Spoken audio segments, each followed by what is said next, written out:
What is up, guys? Live here with Pro Play Games, and we are live with our top 5 decks you should be playing for Nationals.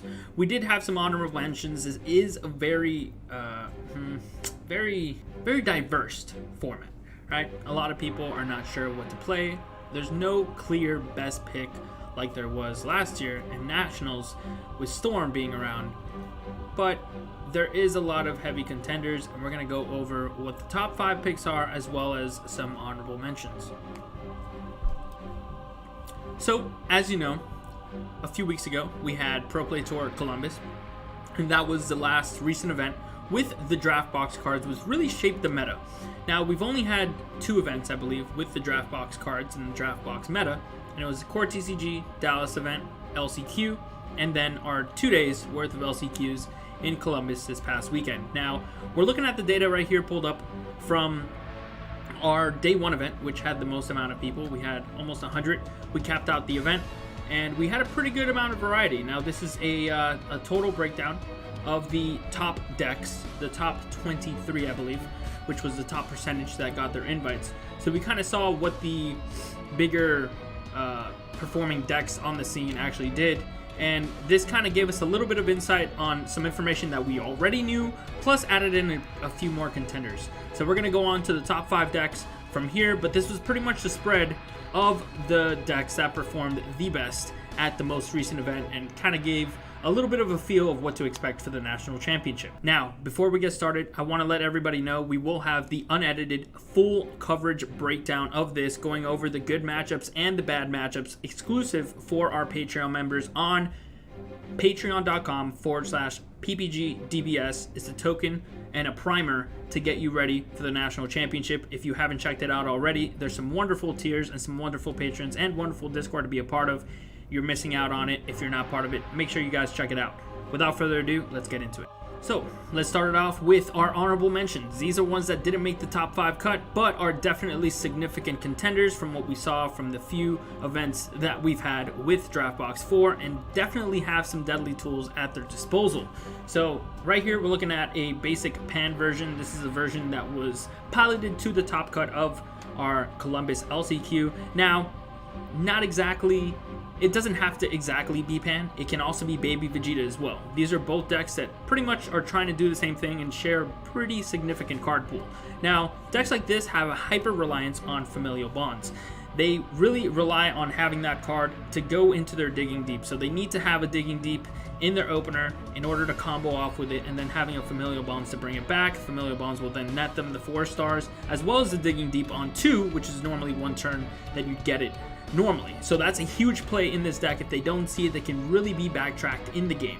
So the inconsistencies from that is definitely a deck, one of the factors as to why it doesn't break into our top 5 going into Nationals. Now, don't get me wrong, red decks, red leaders really have access to some of the best counterplays like Denial, Gallic Cannon, Vegeta exploiting weakness, and recurring minus abilities, especially in Baby Vegeta, where your leader is inherently a minus ability on all your opponent's battle cards, which can be significantly strong in U6 matchups. Now, remember, this deck is strong because of a few things that I've mentioned, but one of the big things why this deck is so powerful is because it has access to a lot of early pressure options. As you can see, it has Cabo, Trunks, you could even have a Chain Attack Zeno package in the sideboard. So it's definitely something that you have the tools to make it successful, and I think it has the tools to actually break into a top cut. As far as winning Nationals, I wouldn't go that far, but it is a very powerful deck. Definitely worth the honorable mention. Next up on our honorable mentions is Dimitra. Yeah, you heard me right, guys. Dimitra. Yeah, not Toa, Dimitra. Now, what makes you say, why is Dimitra first in this conversation, right? It didn't do anything in Dallas. It didn't do anything in Columbus. Well, this is a deck that has been sprouting a lot of interest, especially from some of the PBG guys, and it's definitely something that needs consideration because it is a very powerful deck. But it does have some glaring weaknesses. Now, Demigra's always had its glaring weaknesses, which is why you've never really seen it at the top, minus Peter Kitani trying to make it so good. It did get a very strong card in the form of a Demigra in the new expansion sets, and that's why people are really looking at it again. And it's definitely something that you want to be prepared for, but it's not to the power level of the other decks to the point where it can actually win something. I feel like this is more of a cute aggro deck that potentially can do something against good matchups, but then if it runs into its bad matchups, you're going to see it run out of steam really fast. So without further ado, we got one of the deck lists here pulled up. This was the first deck list that we saw on DBS decks. As I mentioned, this deck has not had any major performance on any of the series yet, so there's a lack of data in this deck, but this is pretty much a stock list pulled up from DBS decks. So let's go with Dimitra. It's one of the strongest colors, black is, for silver bullets. So being the problem is you're locked into one color because your leader relies on you milling 3 cards and they have to all be black to draw a card. You really don't have a lot of flexibility as far as what colors you can play. You can throw in the 2 random East Supreme Kais, as you can see in this list, but that's as far as you want to go as far as deviating from your main black color. Next thing, the Dimitra card from the expansion set box. Like I said, I've already gone over it. It has huge card advantage potential, but the problem is that the deck is so reliant on getting that card. If you don't find it, it can lead to you not leading on the right foot and not being able to actually execute your game plan or put on the pressure that you need to not get blown out by these decks that just have a much higher ceiling. Now, it does come out the gate fast and wide, but loses steam turn by turn. It is just a perfect epitome of an aggro deck where they just lose power as the turns go on. It does have trouble closing games, a lack of double strikes, which is why you see a mono black deck having to play cards like this E Supreme Kai or Champa or things like that is necessary because it's an inability to close games at times. Now, granted, with all these negative things, it is a very strong deck, of course.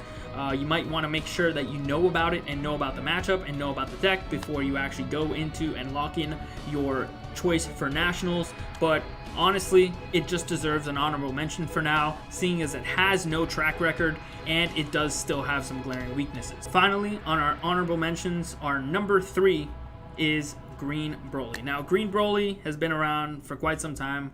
We know when this deck was very oppressive, it's kind of gotten forgotten about. A lot of people, it started having a resurgence just as of late. A lot of people figured it was a great counter to the Shenron deck because of how defensive that deck was or how vulnerable it was until it actually got its game plan rolling. Broly can get started as soon as turn 2 and awaken very fast. So this is something that's always made it an ideal deck and is actually stuck around and had a pretty good placing at the Columbus event a few weeks ago. It actually locked up a lot of people's invites, so it's definitely worth considering making sure that you know about this deck, and it is a legit contender for nationals. Now, Green Broly, as we all know, is a hyper aggressive deck, though inconsistent. It needs to see certain pieces. You need to have your 4-drop, 6-drop, 8-drop at crucial points of the game, or your opponent can exploit it and remove it off the field, and you have to start your chain all over again. So it's always got the same problems it has since day one. Unfortunately, none of those have really been fixed.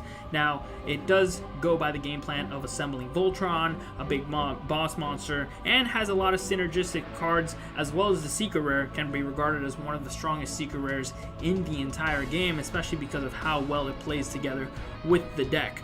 And it does draw a lot of cards, as the leader always draws you up to 6. Now, that is a limitation because your hand size won't ever be bigger than 6. So it's not the best thing in the world. Another downside to Broly is that it runs out of resources fast.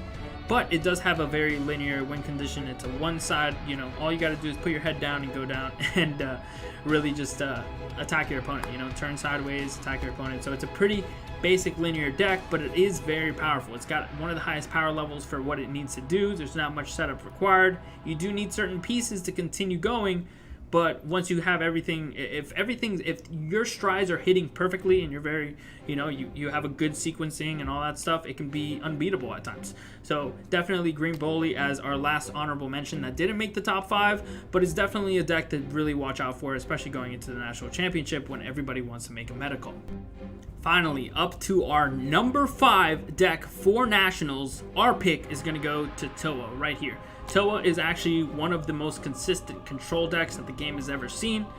Very, very good, and really hasn't lost too many things. It's really gained a lot of things with some of the draft box cards. We haven't seen a lot of them make a big impact or showing. One of the few cards here, the SS3 tag team, that's one of the best things that Toa was able to get. They were able to get a double strike finisher. They were also able to get a crit attacker. So that's really cool. It's cheap overwhelm, so it's definitely something that they will try to utilize as much as possible. And then of course it's always had that great engine with the Kid Goku and the 4 stars, being able to inherently generate card advantage and always having that presence to have that powerful hand destruction. Now, it doesn't have a completely 100% bad matchup as we've seen in testing. It does have hand destruction that can pulverize an opponent at the right time. Losing cards that are vulnerable, especially 3 cards, is nothing to scoff at, especially when you can't have things like the Silver Bullet, Toa, Tau, or anything like that to stop you from discarding those cards because they are warped instead of discarded. Now, the power level is not as high as other top decks. That's why we're seeing Toa as number 5, because the other decks are just doing so many more unfair things, or they're doing their win condition much faster than you are on your turn 4 hand destruction. Now, that isn't something that's going to immediately put you in a winning position and just win the game straight out, just like when you do with many of the various Wish decks. When they get to their final end game, you usually lose that turn or the turn after. Now, this one's a little bit more, it's kind of like a snake. They coil you down, they control you, and then they go for the kill. So it's definitely something that needs to be respected. People need to be prepared for it. It's definitely a solid contender for Toa. We've seen a lot of people in the community say openly that they will be playing Toa 100%. So it is powerful, and it's honestly as good as the Pilot. This is a deck that can be really bad in the wrong hands, but it can be really, really good in the right hands. Moving on to deck number 4, we got Ginetta still here. Yes, of course, Ginetta still here. Ginetta plays the best defense in the game, hands down. There's no thought about it. Any type of deck that's going to come at you really hard out the gate, like U6, it's going to have a really hard time trying to take you down. Because this deck has so many counterplays, it has so many things that can really throw your opponent off. They can play random tech cards in the main board without really suffering the consistency in their deck. Remember, their game plan is going to be resolving either way. So the longer the game draws out for them, the better it is. Now, Ginetta's adapted a lot because it has a lot of multicolor cards that it can play. Yeah, sure, all these multicolor cards usually come in rested, but because the deck plays such good defense, the multicolor cards coming in rested aren't really going to delay your game plan, because you're usually just passing on your turn, and then you have cards like Senzu Bean, Dimension Magic, etc. that can really restand your energy anyways. So because it has a lot of multicolored cards now, it does have a lot of options in the card pool. It has more options than other decks just because it's playing with so many colors. Now, it is prone to cards like Desperate Measures and TN when under pressure. That's the bad thing about Ginetta, and a lot of the times Ginetta really can't rush to awaken itself against Wish Leader, so it can be hard there. So it is a deck that is safe. It's definitely a safe pick, but you're going to really have to earn those wins 100%. And going through a 9-round tournament, 10-round tournament, it's going to be really grinding on you. It's just going to deteriorate you mentally. I don't want to be a Ginetta player at Nationals. It might be way too, I feel like that's putting you through hell, you know? But it definitely is a very strong deck. At the end of the day, it's undeniable what the deck can do and how powerful it can be and how many resources it has access to. But definitely, that's what makes Ginetta my number 4 pick for Nationals. Alrighty, guys, we are going to deck number 3 for Nationals, and that is, of course, the U6 buddies. The U6 squad is very powerful because it can have different leaders. Now, on this number 3 spot, we actually have 2 sub points. So it's Cabo leader and Roli leader. Now, these are both very similar type decks, but they do play some different cards, so we'll kind of pull each one up on the screen and kind of go over the strengths of each one as well, even though we still consider this the 3 spot. It's going to be 2 different decks, or 2 different formats of the deck. So let's start off with number 1. We have Cabo leader. Now, it's great because it goes wide with cards like Chapovados, Energy Manipulation with Khalifa. It does a good old thing that U6 normally does. The thing that it gives you as an advantage over actual other U6 decks that play like a different leader, for example, Broly, the thing that you have over them is that you're able to play a very powerful card in the 2-drop Blue Kale that helps you go wide really, really fast, because on 2 energy you can go and play it and it'll get you another card, and that card can get you another 2 cards. So It kind of just plays like the old school veggies where you go and play Saiyan Teamwork Kaba. That's essentially your new Saiyan Teamwork Kaba. So, of course, the only restriction is that you need to be a Kaba leader and can't be played in the Broly matchup, in the Broly version. So, that's a big pro to playing Kaba over the Broly. Other than that, the only problem that you don't want to be Kaba is because you are restricted by your card pool. Now, you can't play you can't play like the Beerus energy, the multicolor Beerus energy. That's going to be really good for helping your energy. You have to pretty much rely on just playing your multicolor energy turn 1, and then turn 2 playing your KO, etc, etc. So it kind of, I guess, delays you a turn in a way if you want to look at it that way, because you do want to have that blue up for that Senzu Bean, and you're going to eventually have to charge that. Usually you don't want to charge any of your 2-drop KOs, but you're going to have to charge one of those blues, and it might get messy with the energy going down the road, especially because you're an aggro deck, and playing a tap land is probably not what you want to do in this deck. So Kaba, definitely super powerful. U6 is what U6 has been, so definitely keep an eye out for this version of U6. Alright, second version of the U6 number 3 spot is going to be the Broly version of U6. Now, we've seen people like Marcel Russell and others really pilot this deck to a point where you see it performing or outperforming sometimes Kaba. Now, the reason for that is that because you're not restricted to card choices like Kaba, right? You don't have to just play your U6 guys. You can actually play really good generic cards like the Undying Spirit Son Gohan and the Beerus, etc, etc. So it really helps when you're trying to make a better mana base, energy base, so that you can not miss a beat. It's definitely really cool. Plus, the leader is very, very powerful. We've seen Broly and what it can do. It can restand your big Mira with double strike and all that cool stuff. So it's definitely one of the best leaders in the game, and that's why a lot of people have really migrated to that version of U6. Now, doesn't do what U6 does as good as U6, but it definitely does. It does play some of the key roles. Now, it does play Champavados, it has energy manipulation with the Khalifa, you still have the KO evolutions, you're still doing all these things that U6 does to a much smaller scale. Now, it is prone to Kami, just like the other U6 version, minus abilities. If you play against any red matchup, it might be hard. Desperate Measures has really gotten the phone number for this deck. You know, inside deck text like Jocko, Kai, negates to interrupt your combo evolving. It's always been one of the weaknesses to a U6 type deck, but definitely this is a deck that you need to be aware of, because it is very deadly and it can get really nasty really fast, especially piloted by a very aggressive pilot. This is something that can be an issue if you run into it and you're not prepared. So that makes it our number 3 picks. Universe 6. Alright guys, we have our number 2 pick, and that is Broly Apes to be exact. Now there's 2 different iterations of this deck, which just like we saw with the U6 version, there's 2 different leaders, 2 different versions. This one also has 2 schools of thought. Now we're gonna go with the first one right here, Control Apes, I like to call it. It plays good offense while defending with threats. Now this is the blue-yellow version of the deck, and it has a lot of counterplays, and it plays cards like Bardock Ape, which can technically be a counterplay as well. It's a very good combo piece that you can use for 2 energy that will eventually come in as not only something that rests one of your opponent's cards, so it can play some defense, but also will start pressuring your opponent with a 20k double strike. So it just plays good offense while defending, which is great. It does have a heavy reliability on the Bardock Ape, and seeing it early, that's one of the main reasons why I play as Planet Vegeta. But at the end of the day, you need it to really start going, but thankfully you do have a good amount of draw in this deck, so you should be able to see it relatively early.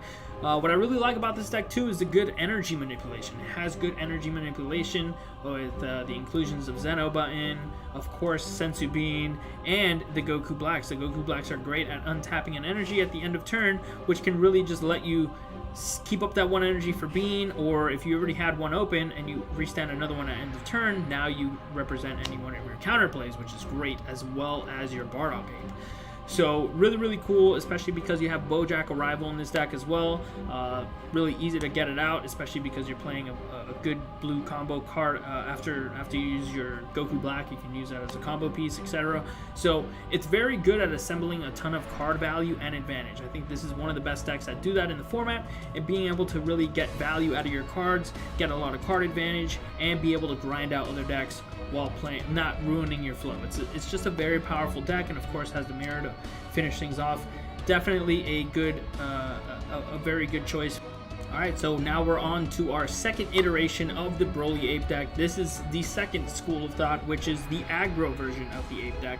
Now, this one's a little bit more reliant on some pieces. It's reliant on the King Vegeta Ape. So you need to be able to arrival your King Vegeta into play in order to evolve it into the other King Vegeta, the Absolute Defense one, which will give barrier, and it will give all your combo pieces minus 1 energy to combo with, which can be really powerful when you're pairing it in combination with like Unbreakable Super Saiyan Goku, which it pretty much turns it into a pseudo super combo, as well as your Bardock Ape.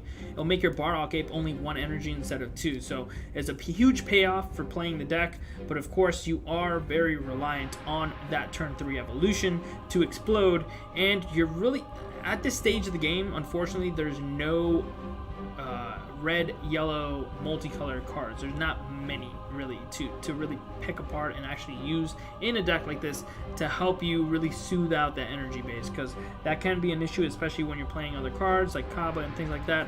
You really want that red sometimes, you really want that yellow sometimes, and unfortunately your energy won't be able to produce you an option if you're not charging that King Vegeta turn 1. So on top of needing a King Vegeta very early and able to be able to evolve on time.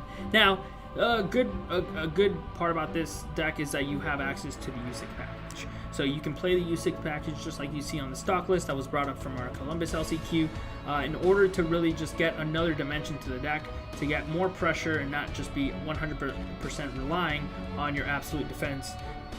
Now, this aggro version of the deck also can put out heavy pressure fast and has the best utilization of Planet Vegeta and Bardock Apes. Now, you can also play the other Bardock Ape, which is the Will of Iron, I believe, which can evolve for free. If you have your King Vegeta out, you can actually evolve it over your other Bardock in order to give you a blocker double striker instead of just a double striker, which is pretty cool as well. So definitely both versions of Apes, very powerful and can really put on a lot of pressure. They can both grind you out, and they're both something that definitely needs to be under your radar if you're looking to do well at the national championship. I think they're both solid decks because they have such a very flexible leader in Broly. As you've seen, we've seen Broly as a lead for a lot of these very good deck packages, and being able to use something as versatile as him and being able to generate his own pressure and things like that is definitely going to put you in it's definitely a formula for success. Drum roll please. And number 1, of course, no surprise, Shenron. Yes guys, I'm not going to call it Shenron actually. I told myself I wasn't going to do this. I'm going to call it Wish, okay? It's a Wish deck. This is the only Wish deck that's viable at the moment, so we're just going to call it Wish. Now, we got 2 versions of Wish, just like we've had 2 versions of Apes and 2 versions of Universe 6.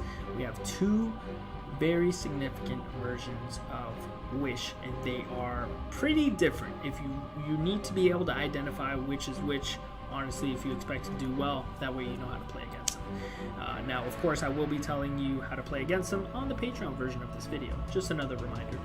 But for everyone else, we're going to kind of go over what the differences are. Now, we have pulled up here the Fusion version of the deck. Now, the Fusion version of the deck is a little bit more low to the ground. It's not trying to do all this fancy stuff by reanimating huge threats and things like that, because that can take a little bit more time than what the Fusion deck can do. Now, the Fusion deck really wants to focus on that turn 5 fusion of Gogeta rather than ramping to the 7 energy to do anything. It still has a powerful Wish mechanic for card advantage, but it may suffer some matchups that are easier for Ramp. So Ramp has some easier matchups. Fusion Gogeta might have some easier matchups as well.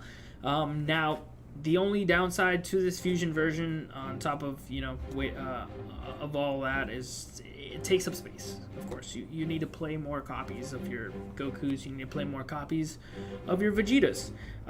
You need to have that perfect mixture of cards. I mean, there's going to be times where you see all your at all cost Vegetas, or you see all your unstoppable Ultra Instinct Gokus, and you won't be able to make that fusion that you desperately need in hand. So you need to have the good mixture of cards in order to really do that. So by doing that, obviously you sacrifice space in the deck, and then you sacrifice the amount of bombs. Now you're just relying on that one win condition versus the other. So that's the downside to the fusion deck, but otherwise it is a very powerful deck. It's something that's had success since it's been out. Even this time Nationals last year, this was one of the most powerful decks. This is the deck that knocked me out of top 8 contention at the National Championship last year when I was piloting that Android deck, and it's still something that just bothers me to this day. It's so good. The deck is so good.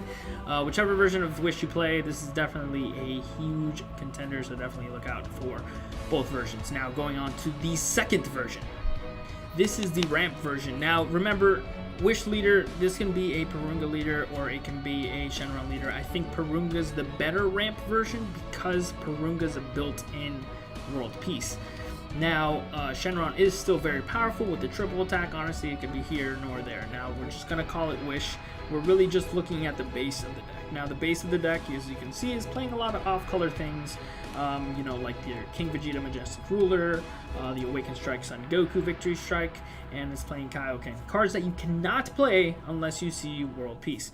Now, of course, you're reliant on ramping pieces to establish a win con, so you need to see your Whis, the Resting Attendant. You need to be able to see your objections more than ever. This is kind of like a win or live or die situation for this deck.